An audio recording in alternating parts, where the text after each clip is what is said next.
సాయి లేఖిని శ్రీ హేమాడ్ పంత్. శ్రీ సాయి సచ్చరితను మనం పారాయణ చేస్తున్నప్పుడు, దాని మాధుర్యాన్ని ఆస్వాదిస్తున్నప్పుడు మన కళ్ళెదుట 2 రూపాలు కదలాడతాయి. ఒకటి సాయిబాబా అనే పరమాత్మ రూపం. శ్రీ సాయిని సజీవంగా సచ్చరిత్రలో కొలువు తీర్చిన మహనీయులు శ్రీ హేమాడ్ పంత్. శ్రీ సాయి సచ్చరిత్ర ఓవి గ్రంథం చదువుతున్నప్పుడు హేమాడ్ పంత్ మన ముందు కూర్చొని వివరిస్తున్న భావన కలుగుతుంది.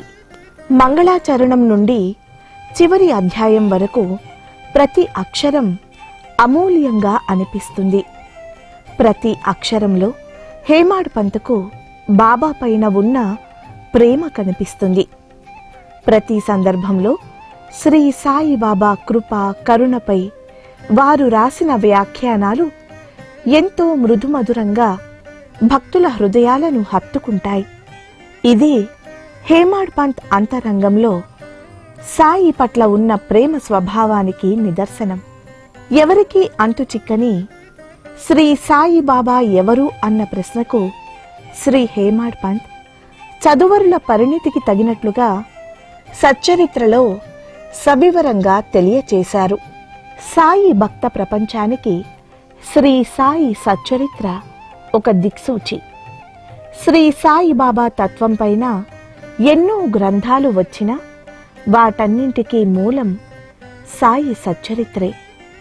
మరాఠీ భాషలో ఆవిష్కృతమైన సచ్చరిత్ర నేడు భారతీయ భాషలతో పాటు విదేశీ భాషల్లోకి కూడా అనువదించబడిందంటే దాని వ్యాప్తిని మనం అర్థం చేసుకోవచ్చు. ఇంతటి మహిమాన్విత గ్రంథాన్ని మనకందించిన శ్రీ అన్నాసాహెబ్ దబోల్కర్ గురించి తెలుసుకోవాలి. శ్రీ సాయిబాబా వారి జీవిత చరిత్ర రచింప చేసుకోవడానికి, హేమాడ్ పంత్ను ఎంపిక చేసుకోవడానికి హేమాడ్లో ఉన్న విలక్షణమైన విశిష్టమైన అంశాలు ఏమిటి అన్నది సాయి భక్తులుగా సచ్చరిత్ర ప్రేమికులుగా మనం తెలుసుకోవాలి. నానాసాహెబ్ చందోర్కర్ ప్రేరణతో షిరిడీకి చేరిన అన్నాసాహెబ్ తొలి దర్శనంలో బాబా చూపిన గోధుమల లీలను చూసి ముగ్ధుడై వారి జీవిత చరిత్ర రాయాలన్న సంకల్పం కలిగి శ్రీ సాయి అనుమతితో రచన ఆరంభించారని మనందరికీ తెలుసు. కానీ ఇంకాస్త లోతుల్లోకి వెళ్ళి అధ్యయనం చేస్తే సచ్చరిత్ర రచనకు ఎందుకు హేమాడ్ పంత్ను మాత్రమే బాబా ఎంచుకున్నారన్న విషయం అవగాహనకు వస్తుంది. హేమాడ్ పంత్ను అర్థం చేసుకుంటే సాయిని అర్థం చేసుకున్నట్లే.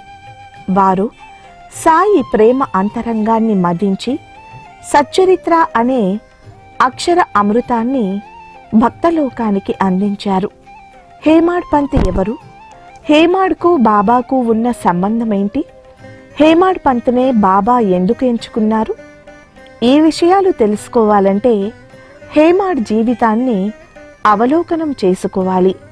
అన్నాసాహెబ్ రఘునాథ దబోల్కర్ ఉరఫ్ హేమాడ్ పంత్ 1856వ సంవత్సరం మార్గశిర పంచమి రోజు థానే జిల్లాలో జన్మించారు. సనాతన ఆద్యగౌడ బ్రాహ్మణ కుటుంబం వీరిది. చిన్నతనం నుండి కటిక పేదరికం. అంతేకాదు 5 సంవత్సరాల ప్రాయంలో హేమాడ్ తండ్రిని కూడా కోల్పోయారు. బంధువుల సహకారంతో కష్టపడి ఇంగ్లీష్ మీడియంలో 5వ తరగతి వరకు చదువుకున్నారు. ఎన్ని ప్రతికూల పరిస్థితులు ఎదురైనా కుటుంబ పోషణకు చదువే ముఖ్యమని భావించారు హేమాడ్. అనుకున్న లక్ష్యాన్ని చేరుకోవడానికి ఇష్టంగా కష్టపడే నైజాన్ని అలవర్చుకున్నారు. 5వ తరగతి పూర్తి కాగానే కుటుంబ పోషణకు ప్రైమరీ స్కూల్లో బడిపంతులు ఉద్యోగాన్ని చేశారు. నెలకు 8 రూపాయలతో చిన్న వయసులో కుటుంబ బాధ్యతను స్వీకరించారు. బాధ్యత తెలిసినవాడు, అనుకున్న లక్ష్యాన్ని చేరుకోవాలన్న పట్టుదల దీక్ష కలిగిన వారు హేమాడ్ పంత్. అందుకే శ్రీ సాయి మహారాజ్ వారి చరిత్రను రాసే వరాన్ని శ్రీ హేమాడ్ పంత్కు అనుగ్రహించారు. ఒక్కసారి పనిని ఒప్పుకుంటే అది పూర్తయ్యే వరకు విశ్రమించని నైజం హేమాడ్ పంత్ది. నాడు హేమాడ్ పంత్ బడిపంతులుగా చూపిన కర్తవ్య దీక్షను మెచ్చి పై అధికారులు ఆయనతో రెవెన్యూ గుమస్తా ఉద్యోగానికి అర్హత పరీక్ష రాయిస్తారు. అందులో ఉత్తీర్ణులై ఫస్ట్ గ్రేడ్ క్లర్క్గా రెవెన్యూ ఉద్యోగంలో చేరుతారు. మహారాష్ట్రలో ఆ రోజుల్లో విపరీతమైన కరువు పరిస్థితులు ఉండేవి. జనానికి తినడానికి గింజలు దొరికేవి కావు. అటువంటి పరిస్థితుల్లో ప్రజలకు ఆహార ధాన్యాలు పంచడానికి తాలూకాకు ఒక అధికారిని ప్రభుత్వం నియమిస్తుంది. చాలా చోట్ల అవకతవకలు జరిగి ప్రజలకు అందాల్సిన దాంట్లో 50% కూడా వారికి చేరేవి కావు. దీంతో ప్రభుత్వానికి చాలా ఫిర్యాదులు అందాయి. దీంతో కరువు పనులను తనిఖీ చేయడానికి ప్రభుత్వం కమిటీ వేస్తుంది. చాలా చోట్ల ఆహార ధాన్యాలు దుర్వినియోగం అయ్యాయని తేలుతుంది. హేమాడ్ పంత్ బాధ్యతలు నిర్వహిస్తున్న ప్రాంతంలో ప్రజలకు ప్రతి గింజ చేరిందని నిర్ధారణ అవుతుంది. ఇక్కడే హేమాడ్ పంత్ నిబద్ధత, కార్యదీక్షత అర్థమవుతుంది. తను పనిచేసే కరువు ప్రాంతంలో ప్రతి ఒక్కరికి ఆహారం అందాలని, ఏ బిడ్డ ఆకలితో చనిపోకూడదని హేమాడ్ పంత్ తన శక్తియుక్తులన్నింటినీ ఉపయోగించి ప్రభుత్వ లక్ష్యాన్ని నెరవేరుస్తారు. బాబా తన పని కోసం ఎవరినైనా ఎంపిక చేసుకుంటే వారిలోని గుణగణాలను పరిగణలోకి తీసుకుంటారు. ఎవరెవరు ఏ పనికి ఉపయోగపడతారో గుర్తించి వారికి ఆయా బాధ్యతలను అప్పగిస్తారు. హేమాడ్ పంత్లో ఉన్న కర్తవ్య దీక్ష అనే సుగుణాన్ని గుర్తించే సచ్చరిత్ర రచన అనే కీలక బాధ్యతలను బాబాగారు అప్పగించారు. ఆ రోజుల్లో అనేక మందికి అనేక బాధ్యతలను అప్పగించినా అవి పరిమితమైనవే. తన ఉనికిని భవిష్యత్ తరాలకు అందించే సచ్చరిత్ర రచన అనే శాశ్వతంగా నిలిచే పనిని బాబాగారు ఒక్క హేమాడ్ పంత్కు మాత్రమే అప్పగించారు. తను అప్పగించే ఇటువంటి కీలక బాధ్యతను ఎవరు సమర్థవంతంగా నిర్వహిస్తారన్నది సాయిబాబాకు తెలుసు. ఈరోజు బాబా మార్గంలో ఉన్నవారికి ఒక్కొక్కరికి ఒక్కొక్క బాధ్యత అప్పగిస్తారు. ఇలా బాబా ఇచ్చిన బాధ్యతను నిర్వహించేవారు నిత్యము జాగృతతో ఉండాలి. ఎందుకంటే మనం చేస్తున్నది శ్రీ సాయి భగవానుడి పని. హేమాడ్ పంత్ ఈ విషయంలో నిత్యము జాగృతతో ఉండేవారు. సచ్చరిత్ర రచనలో వారి నిబద్ధత స్పష్టమవుతుంది. ఈరోజు బాబా కొంతమందికి సత్సంగాల నిర్వహణ, మరికొందరికి మందిరాల నిర్వహణ, అన్నప్రసాద సత్రాల బాధ్యతలను అప్పగించారు. ఈ బాధ్యతలను బాబా మనకు ఊరికనే అప్పగించరు. మనలో ఉన్న తపన, నిబద్ధతను చూసి అప్పగిస్తారు. చాలా సందర్భాల్లో ఏమి జరుగుతుందంటే బాబా ఈ పని నాకు మాత్రమే అప్పగించారని అహం పెరిగి నిబద్ధత పోతుంది. ఆ తర్వాత వ్యవస్థ కుప్పకూలుతుంది. ఈ సత్యాలన్నీ గ్రహించి వివేకవంతుడైన హేమాడ్ పంత్ తనకు అప్పగించబడ్డ సచ్చరిత్ర రచనలో ఏనాడు నేను రాస్తున్నానన్న భావనే వారికి కలగలేదు. అందుకు నిదర్శనం సజీవంగా ఉన్న శ్రీ సాయి సచ్చరిత్రే. వ్యక్తిగత జీవితాల్లో మనకు ఉన్న నిబద్ధతను బట్టే బాబా మనకు బాధ్యతలను అప్పగిస్తారు. బాబా ఒక పనిని ఎందుకు మనకు అప్పగించారన్నది ఎవరికి వారే తెలుసుకోవాలి. ఇక సాయి టీవీ నిర్వహిస్తున్న శ్రీ అనిల్ కుమార్ గారి విషయానికి వస్తే అందరూ 8 గంటలు పనిచేసేవారు. కానీ వారు అనేక రకాల ఆర్గనైజేషన్స్లో పనిచేసినప్పుడు ఉద్యోగంలో చేరిన మొదటి రోజు నుండి వారి చేతికి ఎప్పుడూ వాచ్ ఉండేది కాదు. ఎప్పుడూ సమయాన్ని చూసుకుని గంటల లెక్కలో పనిచేసిన అలవాటే లేదు. అందరికంటే ముందు ఆఫీసుకు వెళ్ళి అందరికంటే చివరగా కార్యాలయం నుంచి బయటకు వచ్చేవారు. కానీ అందరితో పాటే సమానంగా జీతం తీసుకునేవారు. పని విషయంలో క్వాలిటీ ఉండాలి. ఆ క్వాలిటీ కోసం అందరికంటే ఎక్కువగా పనిచేసేవారు. మేనేజ్మెంట్ మన పట్ల చూపిస్తున్న విశ్వాసానికి వారి పట్ల మనం కృతజ్ఞులమై ఉండాలని ఒక గట్టి భావన ఉండేది. ఒక పని ఎక్కువే చేసి పెట్టాలి అనే ఆలోచన ఉండేది. అందుకనే బాబాగారు ఈరోజు వారికి సాయి టీవీ బాధ్యత అప్పగించారేమో అనిపిస్తుంది.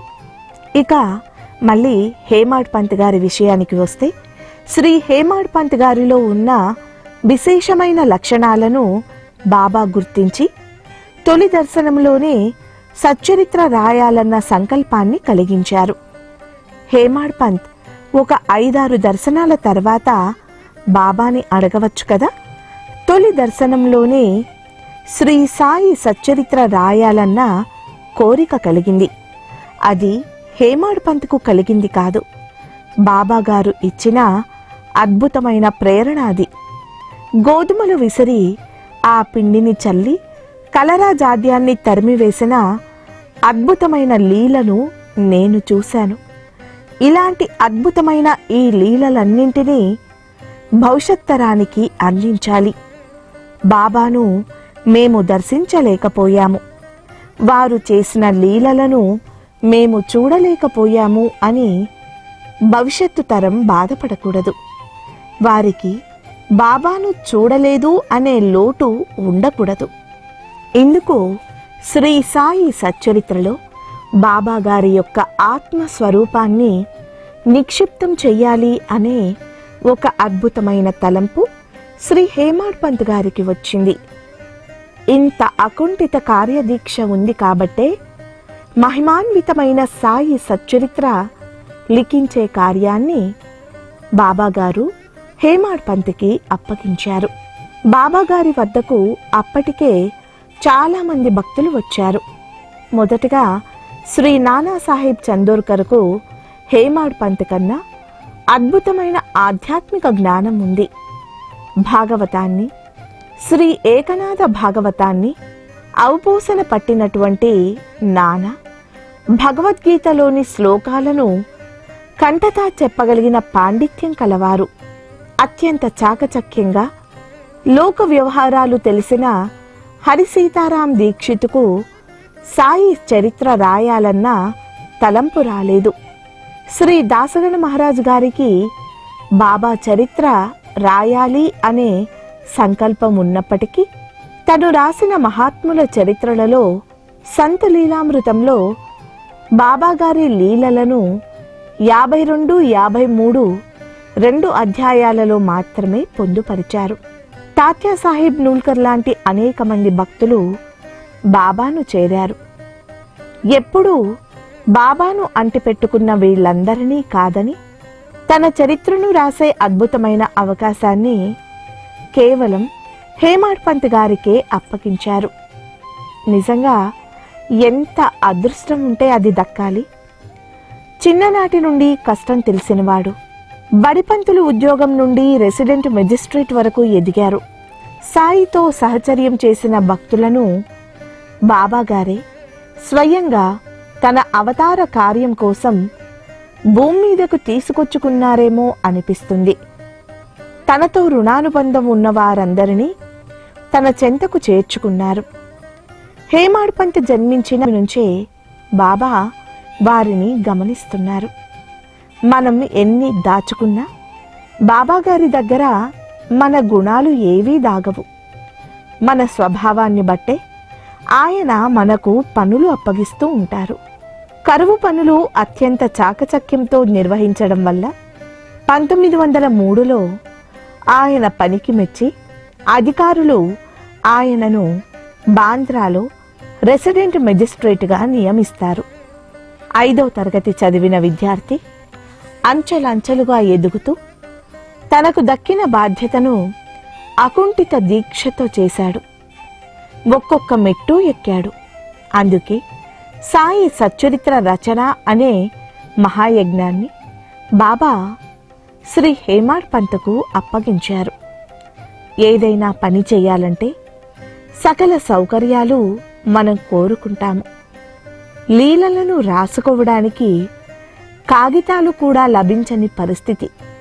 సచ్చరిత్ర లీలలను చిత్తు కాగితాల మీద రాసుకున్నాడు. ఆ రోజు చిత్తు కాగితాల మీద రాసుకున్న సాయి కథలు, లీలలు ఈరోజు ఛిద్రమవుతున్న మన బతుకులకు దిక్సూచిగా మారాయి. అంత గొప్ప దీక్షాపరుడు శ్రీ హేమాడ్ పంత్. హేమాడ్ పంత్కు బాబా ఇచ్చిన ప్రేరణతో అందమైన అక్షర సుమాలను విరబూయించారు. ఆ అక్షరాల కూర్పులో ఉన్న అందాన్ని, వాటి సౌందర్యాన్ని మనము తనివితీరా ఆస్వాదిస్తున్నాము. హేమాడ్ పంత్ జీవితాన్ని మనం పరిశీలిస్తే మొదట గురుభక్తే లేనటువంటి ఒక సామాన్యమైన వ్యక్తి గురువుతో అసలు అవసరం ఏంటి అనే వాదనలోంచి సద్గురువు లేకపోతే మన జీవితం వృధా అనేదాకా బాబా హేమాడ్ పంత్ను తీసుకువస్తారు. మనం సాయి సచ్చరిత్ర 3వ అధ్యాయంలో హేమాడ్ పంత్ గురువు అవసరం లేదు అని బాలాబాటేతో ఇతర భక్తులతో ఏ విధంగా వాడాలో వాగ్వివాదం చేస్తాడు అనే విషయం చదువుతాము. బాబా దగ్గరకు వచ్చే చాలా మంది భక్తులు మొదట గురుభక్తి లేనటువంటి వారే. గురువుపై విశ్వాసం లేనివారు, భగవంతునిపై విశ్వాసం లేనివారే ఎక్కువగా బాబా సేవలో ఉండిపోతారు. విశ్వాసం లేనివారే ఎక్కువగా బాబాని ఆశ్రయించారు. గురువుతో అవసరం ఏముంది అన్న హేమాడ్ పంత్ కూడా సద్గురువును ఆశ్రయించిన తర్వాత ఎంత అద్భుతమైన ఆనందాన్ని, తన్మయత్వాన్ని పొందాడు అనడానికి సాయి సచ్చరిత్ర ఒక నిదర్శనం. హేమాడ్ పంత్ మొదటి నుంచి ఆధ్యాత్మిక భావాలు కలిగిన వ్యక్తే. కానీ తన స్నేహితుడు ఒక గురువు ఆశ్రితుడు. అతని కొడుకు ప్రాణాపాయ స్థితిలో ఉంటాడు. తన కొడుకు ప్రాణాలు నిలబడాలని ఆ స్నేహితుడు తన గురువును తీసుకొచ్చి కొద్ది రోజులు తన ఇంట్లో పెట్టుకుంటాడు.